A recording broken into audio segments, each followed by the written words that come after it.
Live from Utah's Wasatch Front, the pulse of the Mountain West, where the issues that shape your life meet the truth that sets you free. Across Utah, across the Republic, and around the world, welcome. This is KMMU.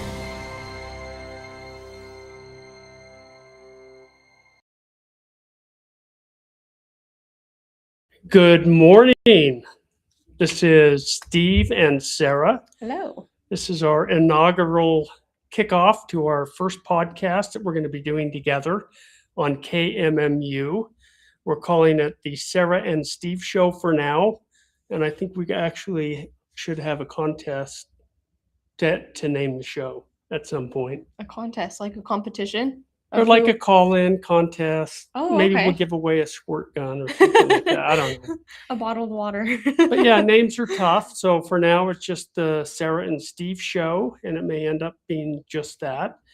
And we know that nobody's listening today, but that's okay. Maybe in the future, we can replay this one because I think we actually have some really good content today. Sarah and I met, about 3 years ago, and have been involved in doing a few things together since then, campaigning for ourselves and various people, as well as we've been doing a lot of election integrity work. That's how I met you. When you and Roy were at, I believe, Benyon Junior High. I remember that. We had set up a booth then, and I think, Sarah, you were working out front, volunteering for, it was a county convention function. Or a CCM, something like that. Oh, yeah, something like that. So it kind of just, from there, we got to know each other a little better, and, we enjoy working together. We're like-minded in a lot of ways, and we're passionate about the country and this state. And so we really feel like we need to take an active role and stay involved and do what we can to make a difference. And part of that in doing the show is just getting the word out and trying to make people aware of what's going on, because both of us are pretty involved. And I didn't even mention that Sarah is the vice chair of the Salt Lake County GOP, which is really cool. So, and she's run for, is it the 32nd district? Correct. Yeah. For the House in South Salt Lake area. And I've run a couple times and just recently got defeated quite horribly, actually. So I think we both feel, and correct me if I'm wrong, Sarah, but that people just need to wake up here, that they're kind of asleep at the wheel, and they don't want to believe that anything is wrong when a lot is wrong. Mm-hmm. So I think part of this is just trying to educate people and get them to wake up and get more involved and really see what's going on with politics and culture and all those kind of things. So today, we're actually going to do what, Sarah? Well, today we are going to talk about the CD1 race that's going on right now. It's most likely going to be a Democrat who wins the general election. And we're going to touch on ranked choice voting, which is how the Democrats used their way of voting or making the Democrat nominee for CD1. And then SB 54, everybody's favorite topic. Oh, wow. That's what I ran on, actually. And people talk about it, but then when it comes to voting for it, they really don't do that. So the Democrats, they used ranked choice voting at their convention, correct? Yes. Okay, so why don't you jump into really how the ranked choice voting works? Okay. And then we'll just go from there and see where that unfolds. All right. So I think everybody was very surprised when they first heard that Laibin Mohammed was the Democrat nominee. And if you look at the reason why, it does make sense. They used ranked choice voting, and they had 5 rounds to get to their nominee. So Lyman Liban. Muhammad, Mhm. he's Somali, is that right? Correct. Yeah. And is he also Muslim? Muhammad would Yeah. suggest I'm guessing. that he's from the Islam religion. And I would like, after we're done talking about ranked choice voting, to jump into that aspect of it a little bit. Mhm. But not to interrupt, but he is a Muslim Somali, Mhm. which, I believe his parents were immigrants here. right. It's first generation. But I think we've all heard what's going on with much of the Somali community across the country. And I mean, I don't know him personally, but it raises some red flags for me, I Yeah. guess. Especially because he was endorsed by Ilhan Omar. Yeah, that's right. He was. So Yeah, explain how ranked choice voting works, because it's kind of confusing. all right. Well, in ranked choice voting, the candidate who is favored is everybody's like second or third choice. So on the 25th, it was the same day as our convention. The state Republican Party and the state Democrat Party had this convention on the same day. So in their first round, there was, is it 5 or there's 6 candidates, and the one who had the most votes was Ben McAdams, and then it went Nate Bluin, then Liban, then I believe Michael, and then the 2 others. Yeah, I actually wrote Michael Farrell. Yeah. Yeah. So if you look at the numbers, it was Ben McAdams, he won the first round. But then if they would have had a second round in a regular, like multi-round voting, I believe, and even the third round, those votes that Nate, Liban, Eva, Michael, and the other person that they shared, they would have all been more of like combined, because it's basically Ben McAdams who's the establishment against the others. Like that's kind of how the delegates see things. Yeah. Right. So anyway, it's very interesting to see, like, and I did a sample ballot. There were like 600 voters, but I did one with 10, and you could actually see how the votes are transferred each round. So if the person is eliminated, like in the first round, it was Eva, all of the ballots that chose her as the first candidate, you look at the second Right. choice. So just for clarification, Eva took last in the Yes. first round. Yes. So, And all she of was her eliminated. votes, she goes out and they have another round with 5 in this case. If there were 6 total, Yeah. then now there's 5. Yeah. Is there a minimum threshold? Say if you don't get above 1 or 2%, you're going to drop off, or is it always just the lowest? Always just the lowest. Okay. So we're into the second round. So all her votes do what now? So then the I guess algorithm goes to all of the ballots where she was everybody's first choice. Okay. And then they go to the second choice. And so if most of them were Liban, then all of those points are tallied up to go to Liban. Okay. And And it just- maybe 1 or 2 if the second choice Nate happened to or be whoever, Michael. McAdams or whatever. Okay. Yeah. So then they go to the second round. And does this take like forever to No, calculate? that's the whole point. So Is it done with a machine or is Yes. it? Okay. So they like going and voting once, and then basically they could leave. And they choose convenience over Security. security, or it's not Accuracy? even accuracy. Yeah. Yeah. Okay. So so in this case, there's 5 left. And they've retallied the votes and they basically do the same thing again, right? Yeah. All the way down till you've got that last one. So you've retallied all the votes and then it ended up, Is it fair to skip to the end now? Yes. Like, okay. A So, bunch of nonsense in the middle. so you just keep eliminating the bottom one and reallocating the next person on who voted for that person to the next round, Hmm. the next one down on the list. So let's say between the second and they go to the third round, everybody that voted for the person that got kicked out in the second round, do they go to their third choice on the ballot then? Yeah. And then it's reallocated. Yeah. And if that person's not there because they were eliminated, they just go to the next one. It's crazy. Yeah. And I don't think many people understand how this works. Well, maybe they will be enlightened after they see what happens.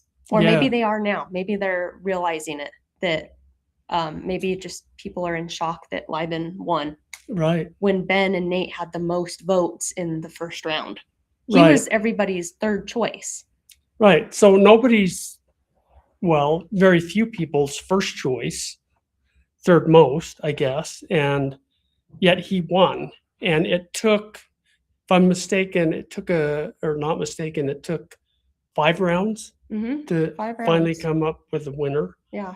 And so in the Republican Party, we have multi-round voting. And after everybody's first round of voting, if it has to go to a second round, the candidates are able to come back and speak to the audience. Okay. So yeah. it's really nice to have like that reset, Yeah. because maybe their mind will change after they see their favorite candidate out. And then Right. they'll have to really listen or pay attention. So that doesn't happen at all with ranked choice voting. You speak One and once. done. Is it now in the GOP, as candidates, you're allowed 3 minutes to speak to the delegates? Yeah. And is it the same in the Democrat I Party? don't know if that's our bylaw though. I think that's more of the party okay. leadership. So it could be more or less, Yeah. whatever. Okay. Yeah. Yeah, and as a previous candidate in the GOP, I never felt that 3 minutes was an adequate amount to actually relay who I was to the delegates, especially ones that I've not had the opportunity to speak to before convention. So it is good to have that second opportunity to tell a little bit more about what you stand for. But with ranked choice voting, obviously one and done, and you can't do that. So Mhm. part of my concern too, we saw kind of the same thing with the New York City race and Mongdami. Mhm. And they also have ranked choice voting in their primaries. And by the way, the Republicans have it too, which I didn't know. And so, In the primaries? yeah, the Republicans have it as well in New York City. Oh, in New York. Okay, I Yeah. was gonna say not No, here. Not here. In New York. Yeah. Interesting. Yeah, just in New York City in Huh. their primary races. But then We need to give them a call. yeah, we need to talk to them, don't we? Maybe we'll have the chair on our show. I know her. You do? I know her, yeah. From New York? Yeah. Wow. I knew you got around, but I didn't realize. Through Instagram. We Okay. follow each other. You should.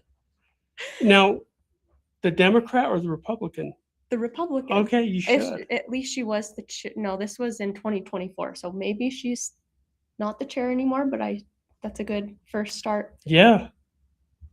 So yeah, I mean, a lot of cities are doing it. Some of the bigger cities are doing it. I was shocked to see, I didn't know until you brought it up that Salt Lake did it.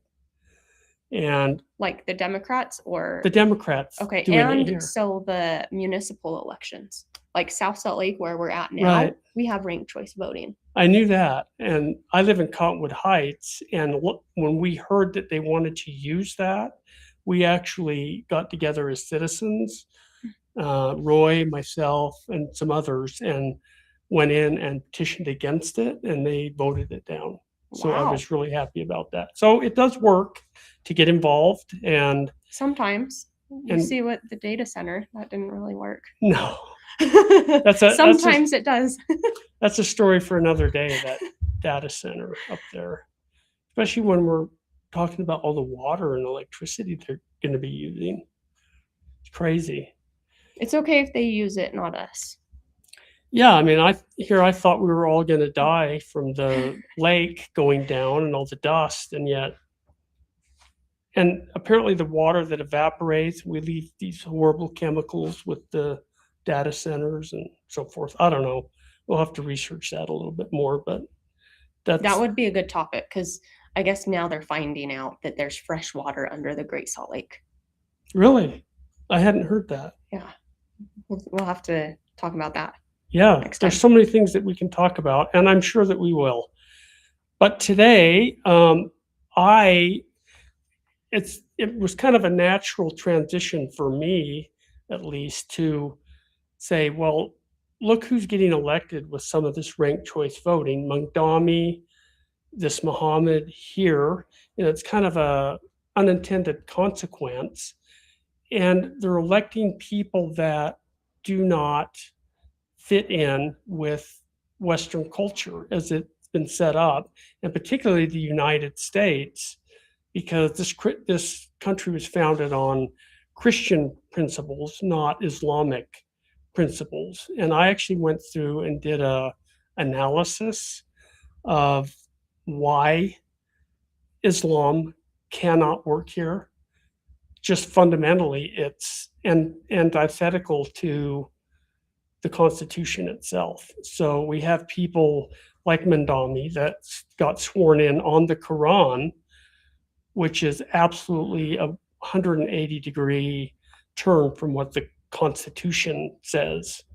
So I'd like to actually talk, and I don't want to take up all the time because Sarah's more important than I am, but No, well, I'm interested. This is important. yeah, it Let's is. hear what you have to say. Okay, so I've made some notes here.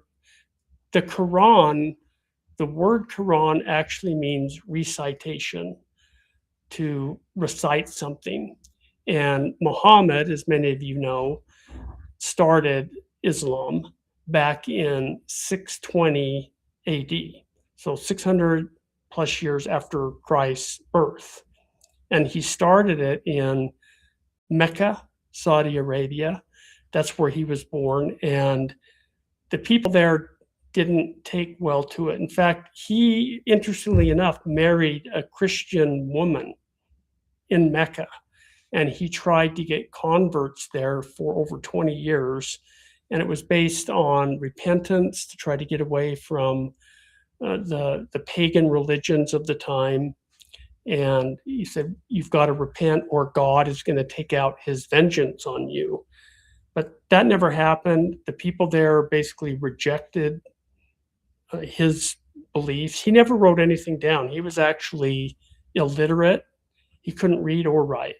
And the Quran was written about 3 generations after his death from memory, not only from his followers and people that ended up being the imams after him, but also from his wives. And that's actually written in separate books.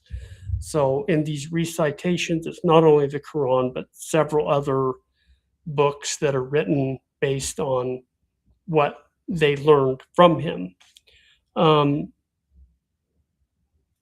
So he actually only converted about 70 people in 20 years.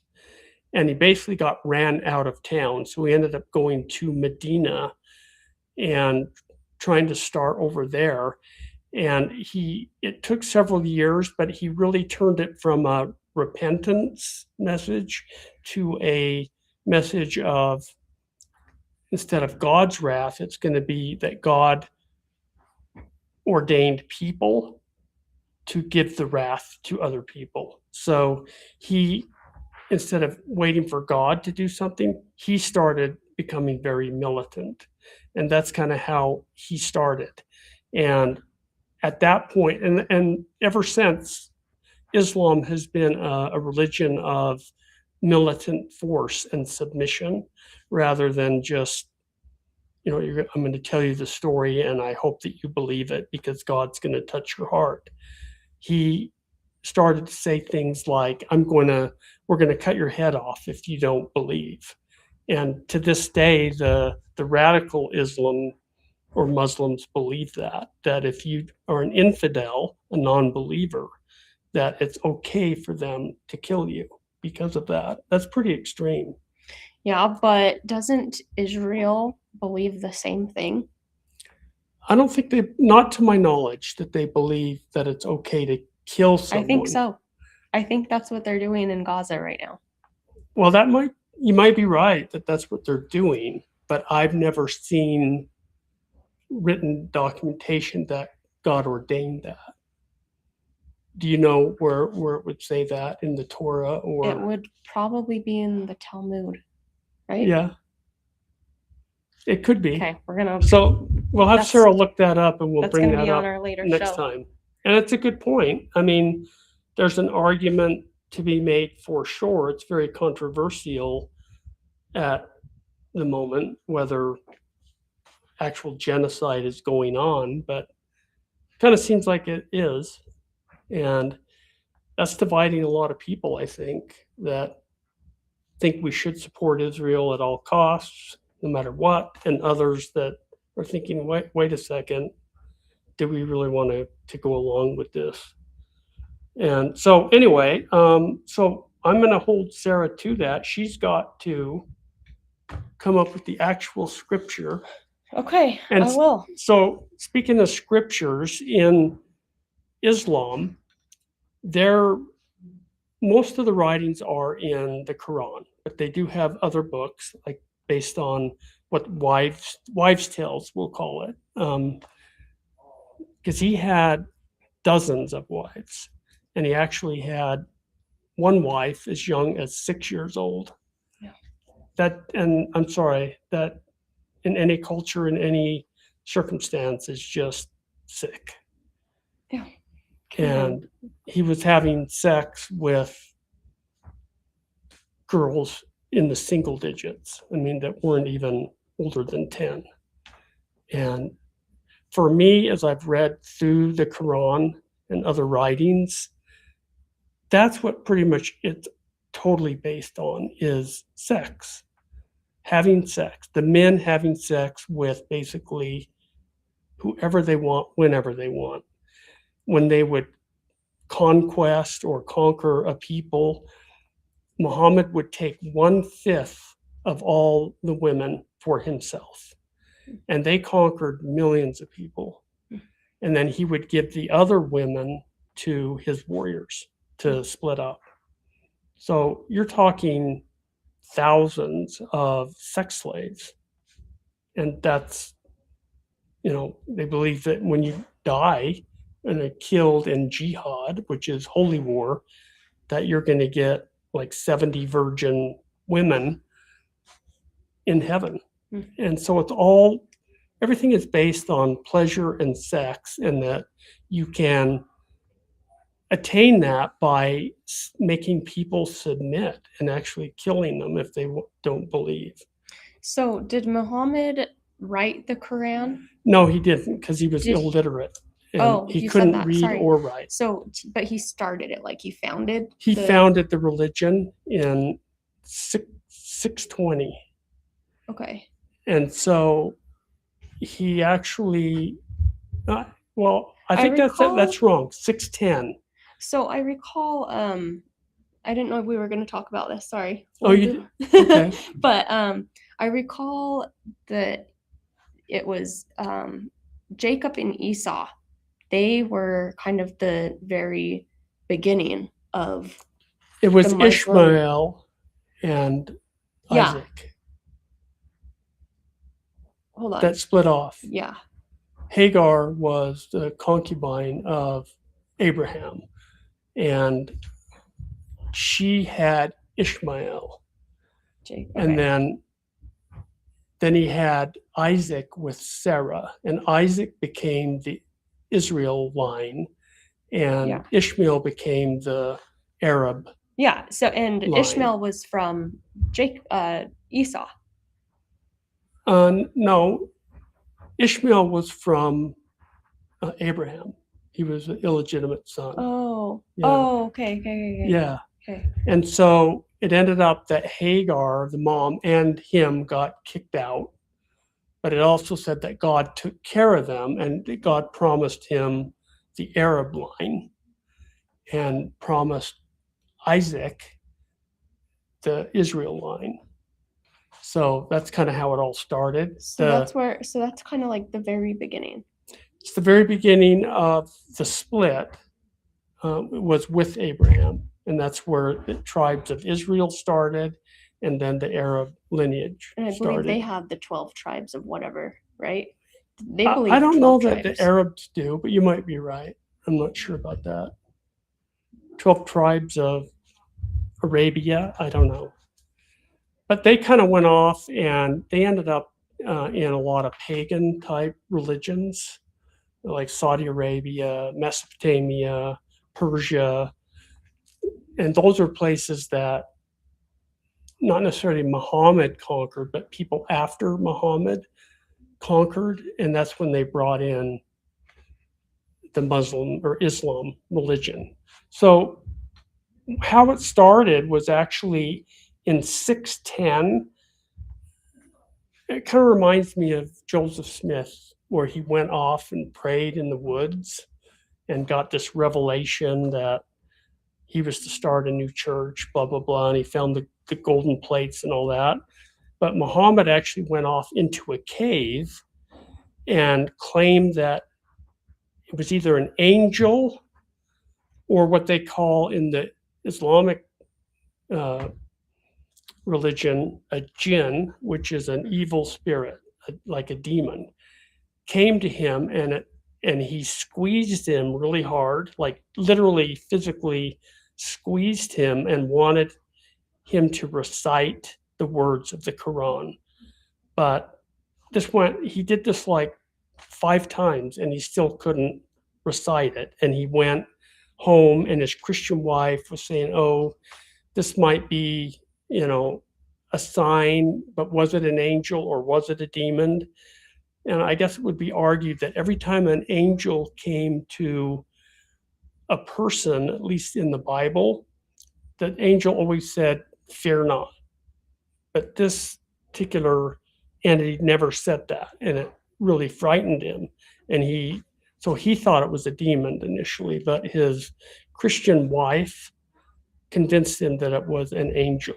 And that's where all the memory or the ideas for the new religion started, was where he would go visit this cave.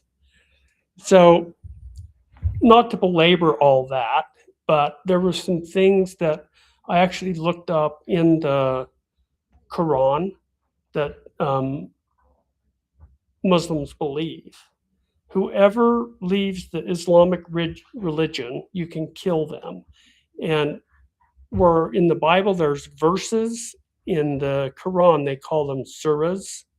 So it's like a verse in a chapter. And one thing to mention with the Quran, it's not in any kind of chronological order like the Bible is, where it starts with Adam and goes all the way through in kind of an order of time and place and happenings.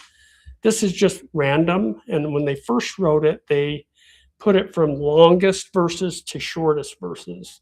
So people within it could appear at any time within the whole Bible. So it was not, or the whole Quran, because it was not necessarily in any kind of order at all. It was more random. And I think if you ever read it, you have to keep that in mind. But some other things from, Muhammad went from a position of God taking vengeance to where man was allowed to take vengeance on infidels. And that included killing people, like this Surah 217.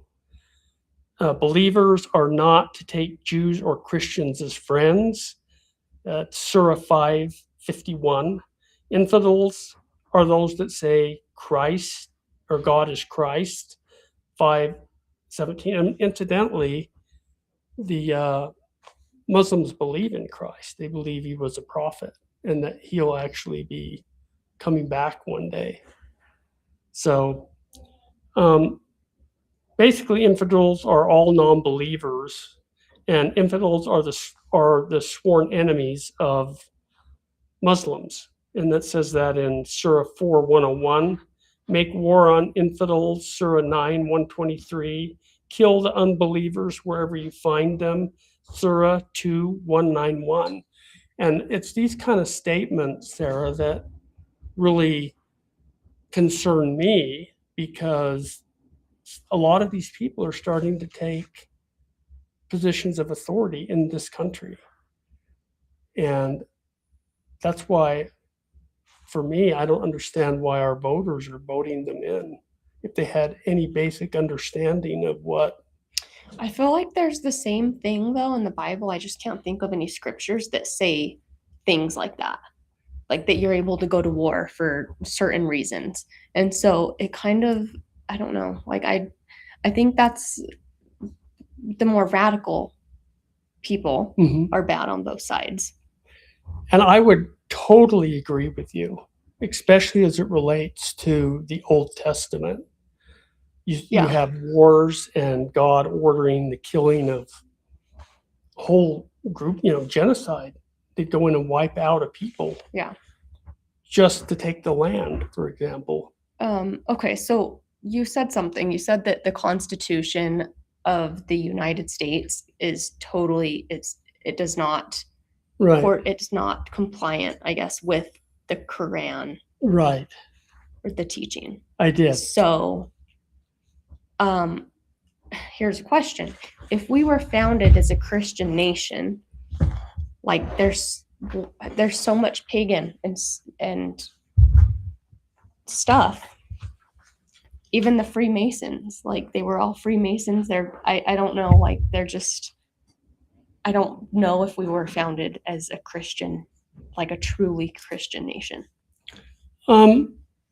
Having read a lot of the Federalist Papers and the Constitution itself, it's clear to me that it was founded on Christian principles.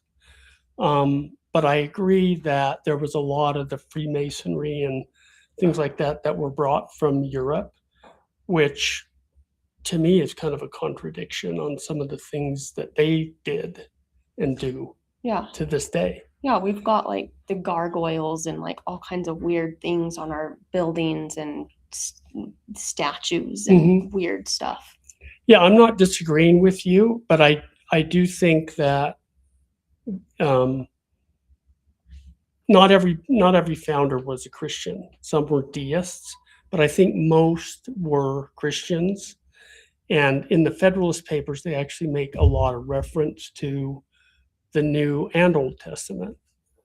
And that even Ben Franklin, who was probably the least of the Christians, and maybe not even, well, many consider he wasn't a Christian at all, but he said one of the statements he made was, how do we expect 13 colonies to come together?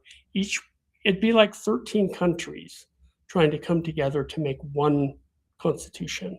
And if you look at the 13 colonies like that, like we have 13 separate groups with 13 separate ideas of what our constitution should be, how in the hell are you going to get a consensus on one constitution with 13 different viewpoints?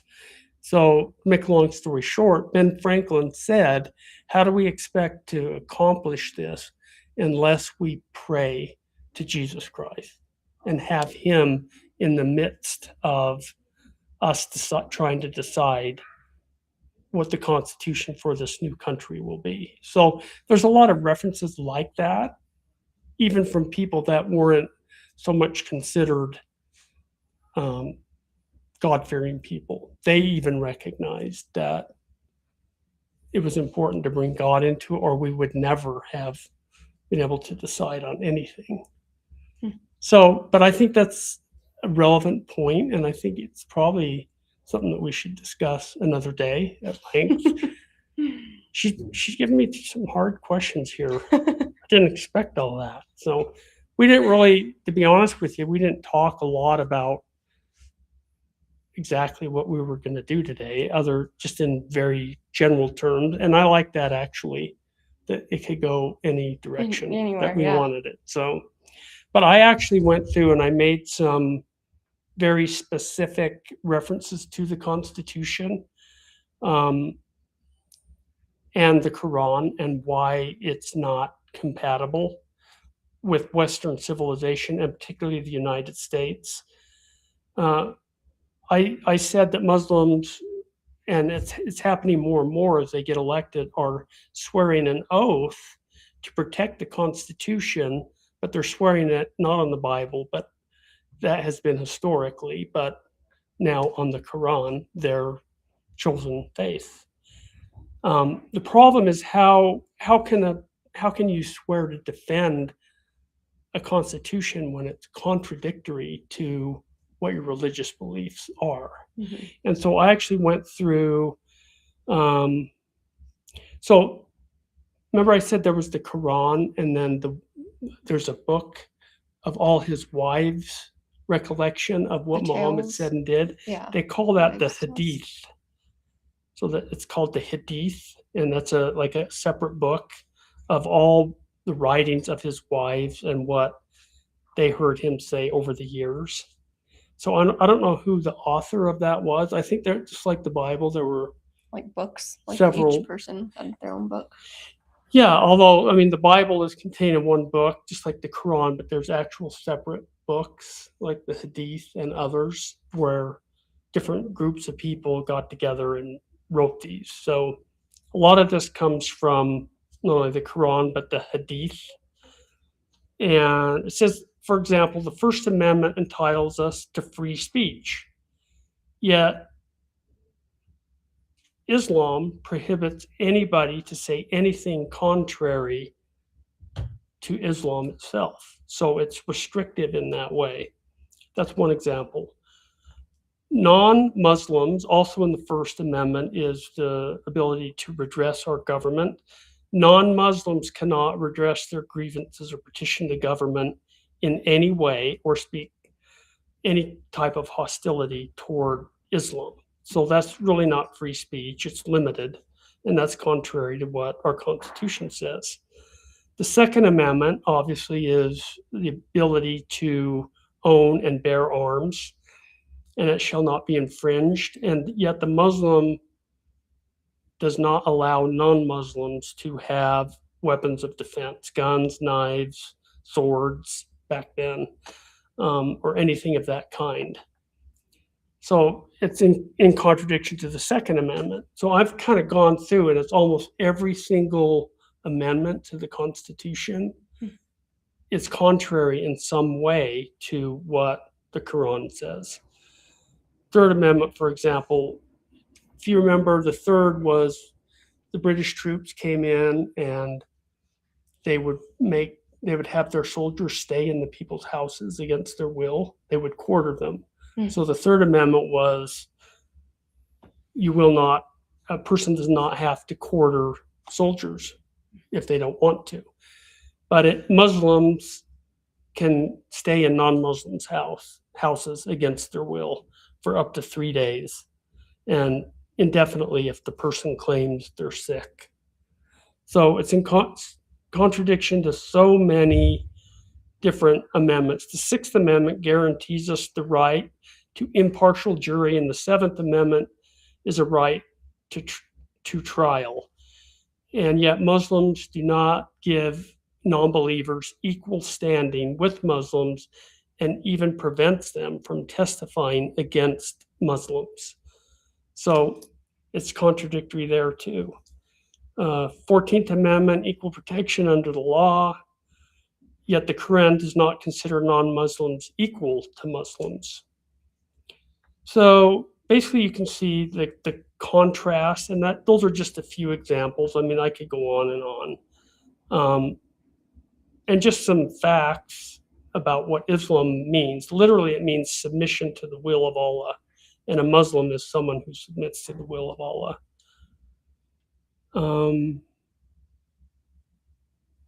Definition of peace is quite different. Muhammad couldn't read or write. He actually traveled extensively with his uncle. he was a merchant, and he picked up pieces of religions from all over the world, and I think that was the basis for his putting together the Muslim belief. It was kind of bits and pieces from a lot of different religions. Muhammad took wives as young as 6 years old, and that's another book, the Baqarah. It's in the Baqarah, Volume 5, Book 58, N233, Volume 8, book. So in several places, fighting was an obligation, whether you wanted to or not, or disliked it or not. Surah 2, 216. So I mean, we could go on and on. And the Muslim religion was spread through violence all the time. It was spread by conquering other countries and having them submit to the will of Allah, or really Muhammad and his followers. So that's kind of just a quick overview on why I have so much concern with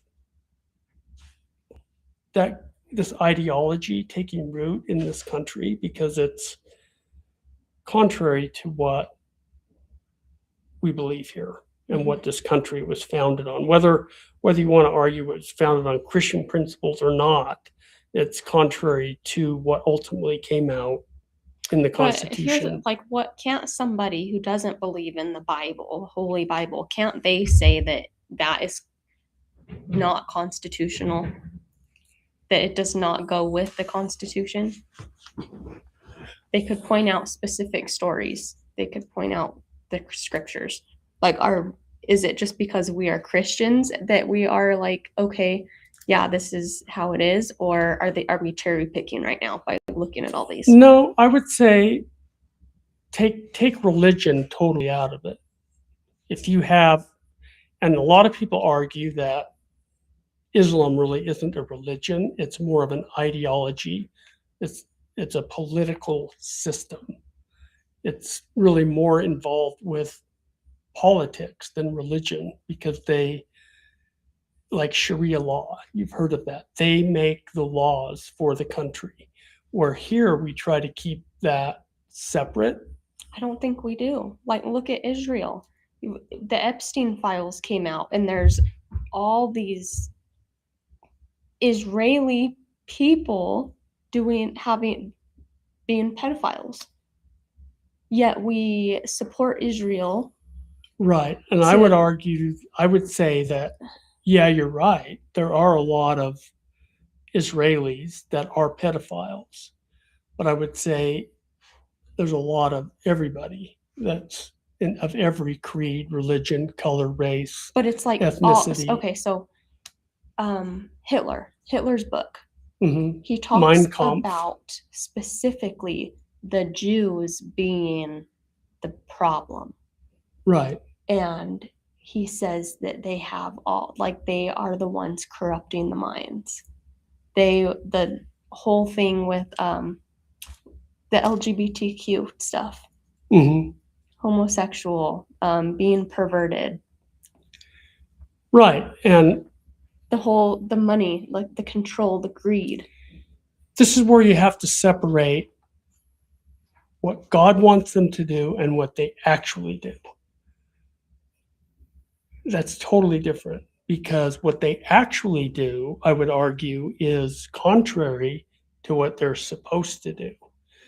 And that's true for everybody, not just Jews. I do believe that the Jewish people control so many things, and that's very strange to me. They control banking and so many of the systems worldwide, not only in our country, but all over the world.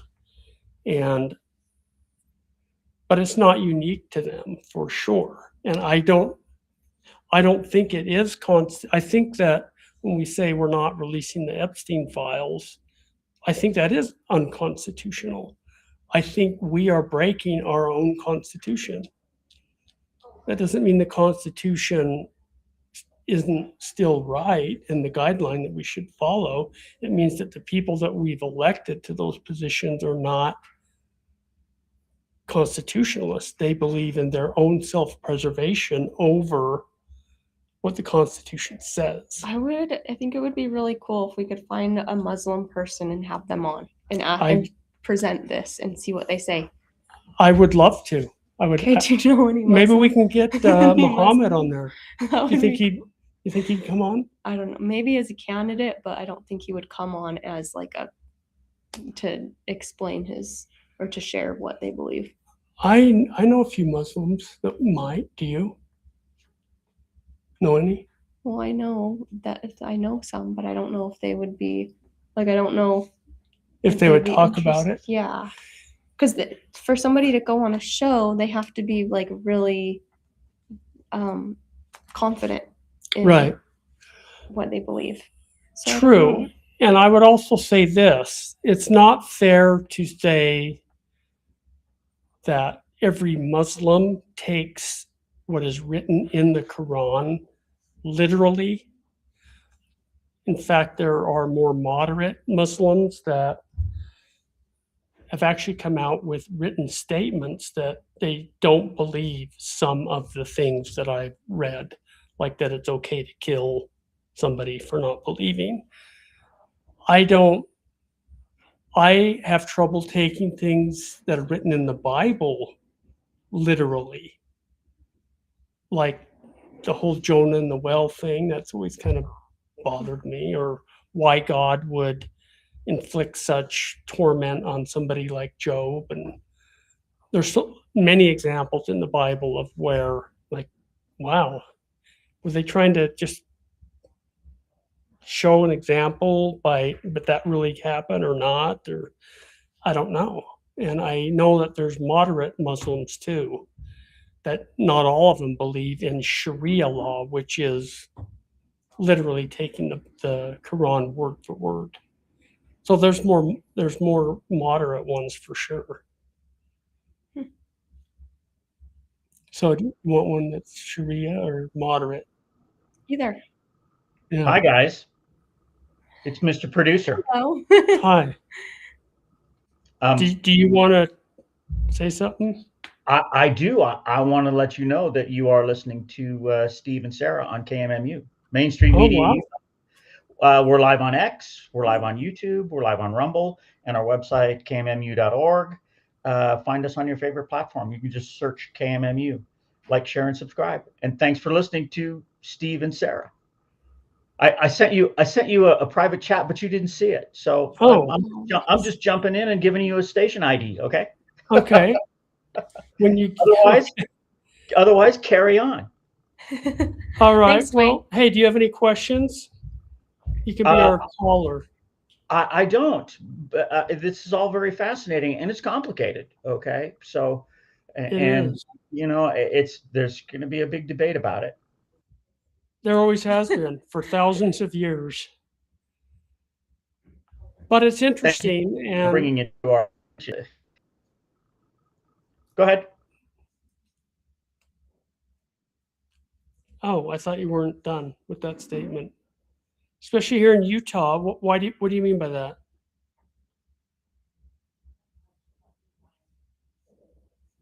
Dwayne? Hello? I guess Dwayne went silent on us. But Utah is an interesting place given We had our first guest. yeah, Thank you, Dwayne. given the history of the Mormon church. There's actually a lot of parallels between, I'd say, both Freemasonry and the Muslim religion in many ways. Would you say so? Yeah.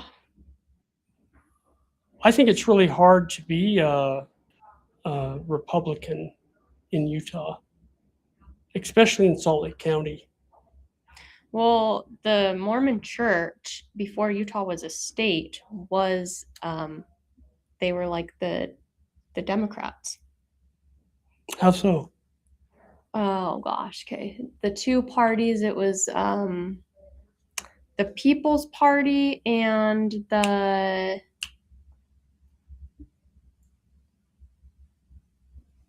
People's Party. There were two parties. The Animal Party? No, No, it wasn't the animal the party. liberal and the conservative.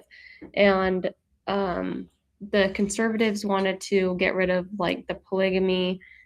They wanted to mine, and then the church, they were opposite of that. But when Utah became a state, the two parties just kind of went into the Democrat, Republican, the national parties. Mhm. Well, what I found interesting as learning this as a candidate was I decided to look into the makeup of the Utah State Legislature. And I noticed that, and I actually asked a lot of different people trying to find out the answer to this question, but how many Republican legislators in Utah are non-Mormon? You told me this, yeah. And Weird. I'm not aware of any, not a single one that is in the Utah State Legislature. I Now, never but- had a chance. No, Yeah. okay. But okay, so I looked up the two parties. It says during Utah's territorial era, pre 1896, politics were divided along religious lines. Mhm. The Mormon backed People's Party, and that was completely directly, or okay, backed People's Party competed directly against the non-Mormon Liberal Party Huh. Was there a lot So of it them, I was- wonder then? Or? down religious lines. Yeah. It's almost kind of that now, maybe not exclusively. I know some I think there's Mormons that are Democrat, but generally not. Hmm. I think. I don't know the actual numbers, but I was thinking it was more like half and half. I don't know. That maybe that's something But we should that's- look into. I live here and it's very blue. Well, I think Salt Lake County is blue. That's why you said earlier that you think that whoever wins the Democrat nomination will win the CD1. Actually, no, I didn't say that. Oh, what did you because say? I don't believe that. What'd you say? Because what you just said, the nomination, so you think Lyman will win. I don't think Lyman will win. And okay, actually I want to talk about this. I am so excited for Lyman. the Lyman. Lyman. I'm so excited for Not the to be confused CD1 with race Lyman. because this is it's really exciting. The Democrats might finally feel what we've been feeling. They're going to experience the division of their party. You've got all the delegates and the grassroots people supporting Lyman, and then the establishment, Republican and Democrat, supporting Ben McAdams. Who is going to win the primary? Well, there's 4 in the primary, actually. Who do you think is going to win? You know, if you bring up an interesting point, I think it's going to be Ben you think it's going to be McAdams. probably. Because in the first round of the ranked choice voting, Ben had it. And he could win with 26%. Right? Yeah. A very low number. Theoretically, yeah. With And 4 so- people. If the establishment person wins, who is going to be upset? The delegates, grassroots, the the Democrat Party. They are the best activists. We're going to have a whole new group of allies to work with to I hope you're right about fighting that. against SB 54. Yeah, me too. Vote for Ben McAdams if you can. Um, To I have- prove our point. I heard something really interesting, and maybe you have some information on this. Maybe you're the one that told me this, but there was a lot of unfulfilled delegate seats in the state Democratic Party, as there were in the Republican Party too, but that the Muhammad actually brought up to 100 people to wait to get those delegate seats Yeah. for him. Yeah, And up to and- maybe 50 got the seats, and Yeah. that's why he won. Well, the thing is that their bylaws don't say he can't do it. So what Right. are candidates going to do? They're going to try to rally the delegates. They're going to get as many supporters in those positions as possible. Yeah. And I- it's I would. allowed. I would too. I- So yeah, I would. that is something maybe that the Democrat Party wants to address. With the Republicans, we have the delegates who were not elected at caucus. They could go to the county party or the county convention and run Mm-hmm. to get a delegate seat. And then Yeah. not in Salt Lake County, but in other counties like Utah County, they have alternate delegates. Yeah. And their bylaws have like a certain amount of time that before the convention that has to be resolved. So, and I guess the Democrat Party, they can do that up until the day. Yeah. And they did, apparently. But I think you might be right. The fact that Muhammad won is not going to doesn't make the Ben McAdams fans happy since he was leading, but since he got signatures, it's going to, all four of them are going to go at it again in the primary, and likely McAdams will win. So it'll make all those that voted for, is it Bolin or Lewin? Bluin? Yeah. And Muhammad, people angry. It's like, well, they gathered signatures, but I beat them. So maybe there will be some Yeah. momentum toward defeating this SB 54 garbage. Yeah. And for those of you Because that we don't do know, have a lot of Democrat legislators. Well, not a lot, but like a good amount. yeah, most of them from Salt Lake. Yeah. They really are. Yeah. I know. I think it's Angela Romero. Mhm. She was a big supporter of Liban. So if he doesn't win, it's gonna make her mad, right? We'll have to talk to her. Well, yeah, and I think working across the aisle is never always a bad thing. I mean, No, I think it's great. I think it's good. yeah, I would agree with that. It's the people, Democrat or Republican. Like both of us, we have a lot in common, and that's that we don't want money buying a person to get on the ballot. Unless it's us that get the money.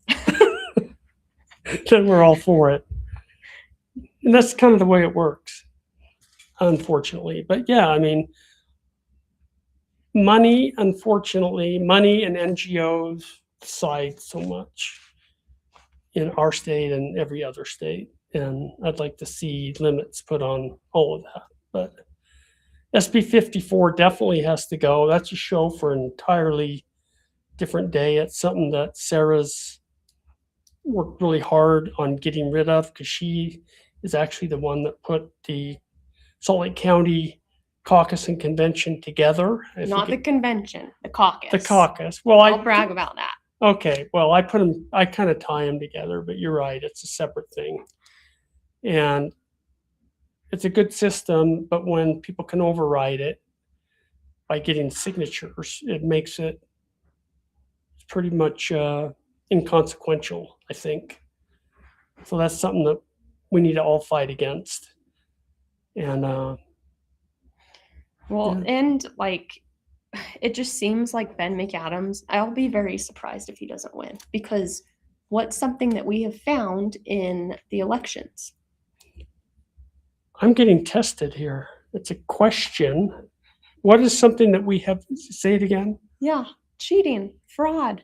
No. In Utah, we're the gold standard. And who's supporting Ben McAdams? He has all the people behind him. Not the people, but the important. Like all the big money out of the state people. Even the leaders here, like they want Ben.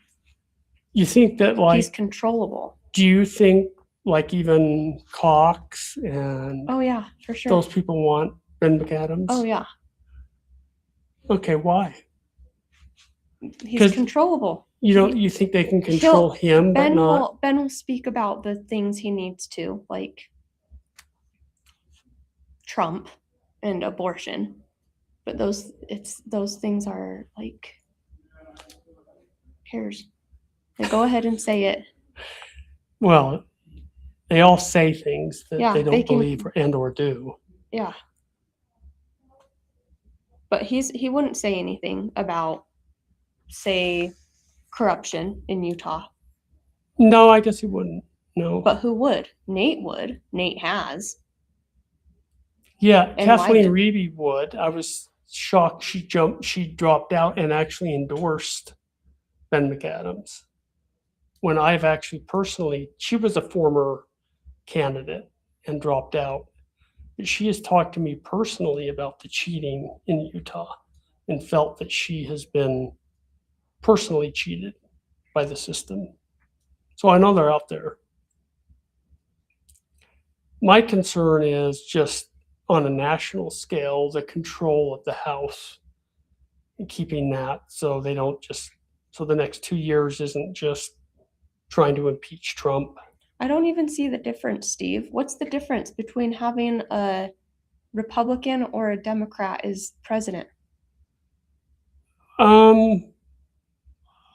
me. Well, Gas prices, look at the gas prices now. The wars, look at the wars now. Like, I agree. But there are a lot of good policies, and I think, I'm not saying I agree or disagree with the Iran thing. I don't have trust in government in general. I think it's the uniparty. I think the people in positions of power, I'm not defending Republicans, but I do see that when Republicans are in power, better things get done. And I would use the border as one example. But only with Trump. I don't see that the borders were any better under any of the Bushes or any of that. I think he's done really well on the borders. I think he's tried to, with the gerrymandering things going on all over the country, he's gotten involved with that to try to even the playing field. Gerrymandering, we gerrymander. I know we do. Republicans gerrymander. I know. And what good does it do to fix it in one state if you don't fix it in all 50? You know, if California can have when you have a 60-40% ratio of Democrats to Republicans, and yet the representation is 90-10,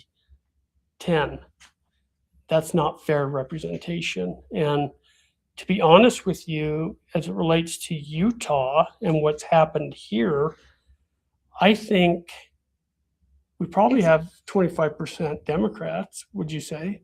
Yeah, well, even like what happened in Box Elder with the commissioners, how is that Republican? I bet they have a R next to their name. Oh yeah. So absolutely. what's the difference? Like, there's no. It's just starting to all mold into one big mess. Yeah. I agree with you. I'm not arguing. I don't know where our conversation. I don't know how we led to this part, but what were we talking about before? Well, it was basically these people that are taking control. You know, is it going to really make a difference if it's Mohammed, McDomi? You know, here's another example, is what happened with our county property taxes. A Republican-controlled county council voted to increase our property taxes by almost 15% on the county's portion. These are Republicans, remember, with R's by their name. Yeah. We expect that out of Democrats, not Republicans, yet it happened. And it won overwhelmingly with one dissenter, one person voting against it in a Republican-controlled council. So you're right. I mean, the lines are very blurry when it comes to this. It's the uniparty. There's no doubt about it. I agree with you. But I don't want to see the people with the R after their name are going to give Congress control, and they're not going to vote. They're not going to do nothing but just, no, I mean, they're not going to impeach Trump, which would make him absolutely ineffective. Well, Trump's almost done, so 2 more years, 2.5, really.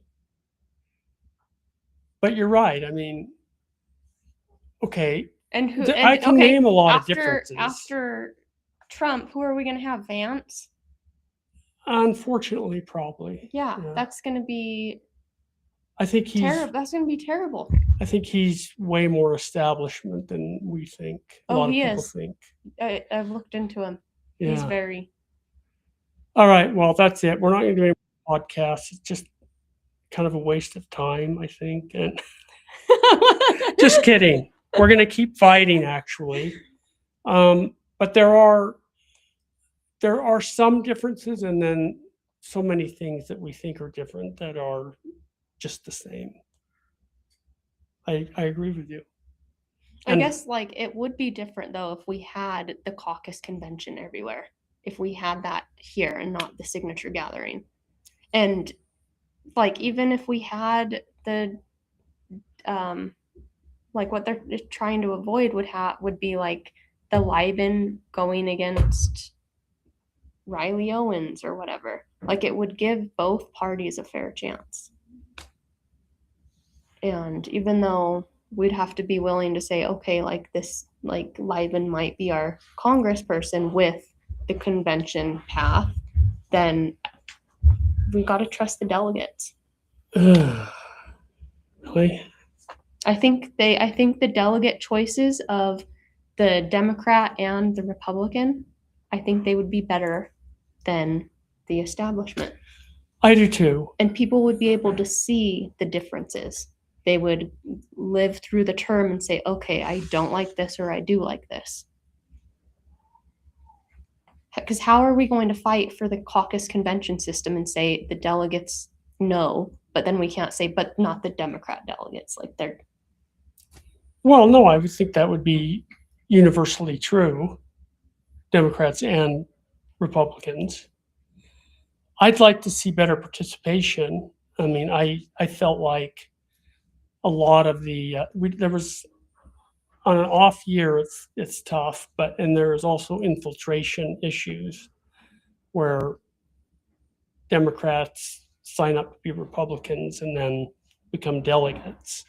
That's still an issue for me, but Susan Beretta, she's been tracking by week the number of registered Republicans and Democrats, and the Democrat number has gone up. really, Yeah, so that's exciting. well, and back to the original point, I think to be fair in Utah, we should have one Democrat that's a representative based on numbers. The problem comes in for me is that every state would need to be fair. It doesn't do any good to have one or two or even 10 do it right, have the right boundaries drawn. If the other 25 or 30 are gerrymandering to their favor, because then it throws the whole system nationwide off. So it's got to be like one or all. And then you run into the issue, we want to give up local control to the federal government, which we don't want to do either. So it's kind of a conundrum, actually. Everybody's got to be fair, or it doesn't do any good for one person or one state to be fair and then have all the rest not, because it just doesn't equal out in the numbers. Does that make sense? Yeah, but you can look at the different states, like how different they are. How, like, even a Republican state next to a Democrat state, it's almost like different countries, kind of. So Well, yeah. It matters, like, especially with borders and stuff, but the state could still handle it how they want to handle it. Yeah, but the problem is if there's a Democratic state, California, for example, that gerrymanders it so no Republicans get elected to Congress. What I'm saying is that, like, the federal government, like, it's the same. It's always the same. In what way? There's just, even before Trump, I'm pretty sure we had one of the college students. She was killed by an illegal immigrant. Mm-hmm. It just wasn't like exposed or anything. Yeah, well, I mean, there's so many that The states could handle issues like that. Problem is they don't. Yeah, but like even okay, so in Minnesota, the reason why they did the raids is because the state's not complying with the ICE detainers, Mhm. the federal government. So Right. it's like, why, who cares? Like the federal government it's this local control that has the control. So even if we do, Well, ICE went in anyway. even if we were, if certain states didn't play fair or did play fair, who cares? I do. Your life is going to be the same, Steve. And I don't do it for my life, actually. I do it for the younger generations and how progressively worse I see it getting over time. I mean, I remember Watergate. I was a little kid, but how a president had to resign over Watergate, one wiretap. Okay. Nowadays, the presidents do things 20 times, 100 times worse than that, and there's no. And because of, like, one thing is the Patriot Act. Yeah. That was after 2001. And for some reason, the Republicans are going along with it. Well, they're the ones that implemented it, really. Yeah, and they're still voting for it, even the Republicans here. So it's like, who cares about the federal government? They just, like. Well, there's truly example after example after example. I would use the Save America Act, as another example that would help normalize our elections across the country. But you've got, like, Senate President Thune won't even bring it to the floor for a vote. He's Republican. We've got our local John Curtis that is against it because it'll do away with universal mail-in ballots. Okay, and so you're telling me you want more Republicans in power. No. For what reason? That's not what I'm saying at all. I'm saying to equal the playing field, regardless of party affiliation. I'm saying here in Utah, I'm in favor of a Democrat having a congressional seat because it makes sense the way the population is. Mostly Republicans, but enough Democrats to warrant having a seat. Mhm. But what good does it do to have one state be that way if all the other states are just rigging it? That's where we're going to disagree, I guess, but it's okay. So I'm saying I agree with you that it doesn't matter, really. Would it matter if everything was exactly as it should be in every state? Would it make a difference in the overall politics of the country? You're asking me? Yeah, I'm asking. Oh, You're the sorry. only one Okay. here. Yeah. Or actually, I'm just a hypothetical question. I mean, would it really make a difference? And it looks like you've become as cynical as I am when it comes to politics in general. Oh It's my frustrating gosh. because you try to make a difference and you just feel like you're beating your head against the wall. Yeah.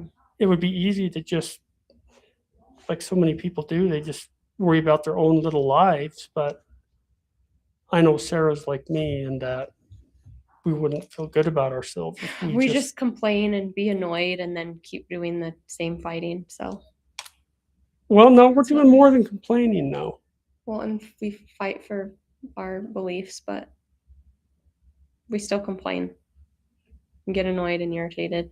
Well, that's because we feel like we have very little power. But I think if enough of us, and that's what we're trying to do, is inspire other people to start seeing through the veil a little bit and open their eyes a little bit and awaken to all the corruption and shit. Can we say shit on this, Dwayne? You can say that. I'll have to ask him. All right, Steve, it is 12 o'clock. Yeah, Sarah's a teacher. She has to go teach. Yep. So I think it was good for a first one. So we are going to end this. Thank you all. Thank you. All one For of you for watching. joining. The Thank you to our KMMU. guest speaker or our Guest. guest. Wayne, came would on you the like show. Dwayne? Yeah, Steve, you can say anything you want. We are not subject to FCC regulations yet. Okay. Yeah. Okay. Well, go to hell then. All of those words you're not supposed to use, you can use here, but one of these days we're going to be on terrestrial radio, and then we got to be careful what we say. So also the opinions expressed are those of the hosts only and do not represent KMMU. All right. So to all of our listeners out there, when will the Wake Up Utah footage be released? We are just about ready to do that. We're setting up a bunch of follow-on videos, and we're done with our first session. We want to be able to roll them out on a weekly basis. So we're almost there. Okay. And how many? There's 7 or 8? There's I believe there are 7. And Okay. then Wake Up Utah is our new show, and we had a lot of people who loved what we did, and so hopefully there will be even more, and we'll promote it. See what elaborate on that a little bit. What do you mean a lot of people that loved what you did? Well, our guests were, Sarah was one of our guests. Okay, and we had Gail Rosica, we had Rob Axon, we had Rob Bishop. Rob Bishop, Zach Zach Wilson, and Christy Henshaw. And Christy Henshaw, that's who I was trying to think of. Yeah, she did a really good job, I thought. Yeah. Well, and you guys, Sarah, have you seen the video yet? Maybe I don't think so. We worked on it. We did a whole bunch of post-production on it, and we're setting up a post-production team so that we can just crank them out. Nice. We ended up with about 5 hours of video. We're breaking it into 7 or 8 segments, and they're going to be released on a weekly basis. And we're just about to release our first one once we get a couple more lined up. So, cool. Post-production is a big pain. Editing video, oh man, no thank you. Thank God I have somebody else to do that. Adam Bartholomew is going to be our video editor, so we'll see what happens. Well, cool, Dwayne. Thank you for helping us out today. Okay. Well, it was a great inaugural show. Now what we got to do is start promoting it and get people watching and listening. We're waiting. Okay. Go for it. Well, I'm going to need your help, okay? Well, we can put it out on some of our social media. Put it out on your social media and announce it, and you can, we can actually, if you have a Facebook or an X channel, in order to do live broadcasts on X, you have to have a paid subscription, okay? Which KMMU has, and we broadcast on Rumble, we broadcast on X, we broadcast on YouTube. So you've been live on YouTube all this time on our channel. You might want to set up some of your own, and then you can take these videos and put them on your Instagram, or make shorts out of them and put them on your Instagram. So that'll help too. So we'll promote, you promote, and away we go. When are you going to send those emails out? As soon as we have our shows lined up. I know that's not a definitive date. Probably going to happen this week, or okay. Well, it's Wednesday. It'll probably happen next week. Okay. All right. Well, Dwayne, thank you again. And thank you guys. It was a great show. A lot of information. Yeah, I know. All right. Yeah. Okay. Thank you, Dwayne. I'll call you later. Okay. I'm going to end your stream.